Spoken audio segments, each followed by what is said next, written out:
దీన్ని కేవలం mere data కింద మనం చూడలేము అధ్యక్ష. ఎందుకంటే ఏ వ్యక్తి తప్పు చేయకపోయినా అన్యాయంగా కేసులు పెట్టబడి తనకి న్యాయం చేయమని కోర్టు మెట్లు ఎక్కినప్పుడు అతనికి సరైన సమయానికి న్యాయం అందించలేకపోతే అతన్ని మనం విక్టిమైజ్ చేస్తున్నాడు. అందుకే దీని మీద మనం దృష్టి పెట్టాల్సిన అవసరం ఉంది. గుంటూరు జిల్లాలో ఎగ్జాంపుల్ అధ్యక్ష, గుంటూరు జిల్లాలో రోజు కూలీ చేసుకునే ఒక సామాన్యుడు ఒక దొంగతనం కేసులో అరెస్ట్ అయితే తనకి లాయర్ని పెట్టుకునే స్తోమత లేక ఆ కేసులో కోర్టులో 6 సంవత్సరాల పాటు జైల్లో ఉండాల్సి వచ్చింది. చివరికి అతను ఏ తప్పు చేయలేదని కోర్టు తీర్పిచ్చింది. సో ఈ 6 సంవత్సరాలు మనం అతనికి ఎలా కాంపెన్సేట్ చేయగలుగుతాం అధ్యక్ష?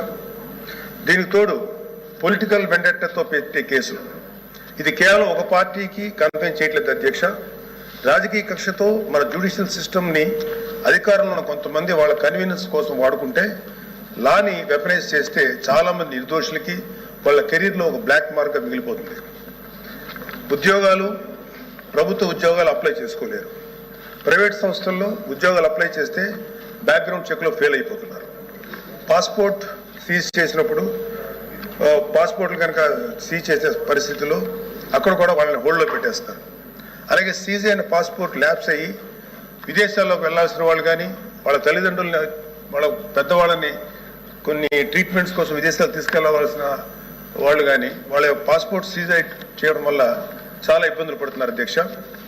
వీళ్ళకి జరిగే నష్టాన్ని మనం కాంపెన్సేట్ చేయలేం. Just because they are political involved we cannot make them scapegoats. ఇలాంటి ఫ్యాబ్రికేటెడ్ కేసుల వల్ల చాలా సమస్యలు ఉన్నాయి అధ్యక్ష. ఇలాంటి ఫ్యాబ్రికేటెడ్ కేసెస్ వల్ల జెన్యూన్గా విచారించాల్సిన కేసెస్కి ప్రయారిటీ ఇవ్వలేము అధ్యక్ష. న్యాయం కోసం కావాలని అడిగే సామాన్యుడికి మన న్యాయ వ్యవస్థ మీద నమ్మకం లేకుండా చేస్తున్నాం. ప్రజాస్వామ్య వ్యవస్థనే బలహీనపరుస్తున్నట్టు గవర్నెన్స్లో మనకి మోరల్ అథారిటీ లేకుండా పోతుంది. సో అందుకే మనందరం పాలసీ పరంగా ఇలాంటి పొలిటికల్ ఫ్యాబ్రికేటెడ్ కేసుల్ని ఎదుర్కోవాల్సిన అవసరం ఉంది.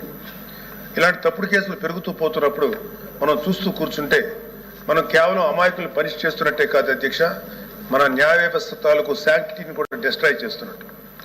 So we have to take responsibility as lawmakers, leaders and representatives to ensure that justice not delayed, justice not denied and justice misused. అందుకే ప్రతి పొలిటికల్ సెన్సిటివ్ కేసు మీద ఎటువంటి పక్షపాతం లేకుండా ఇండిపెండెంట్ రివ్యూ జరిపి ఆ తాలూకు కేసుల మీద ఇంటెంట్ మీద త్వరగా డెసిషన్ తీసుకోవాలి అధ్యక్ష.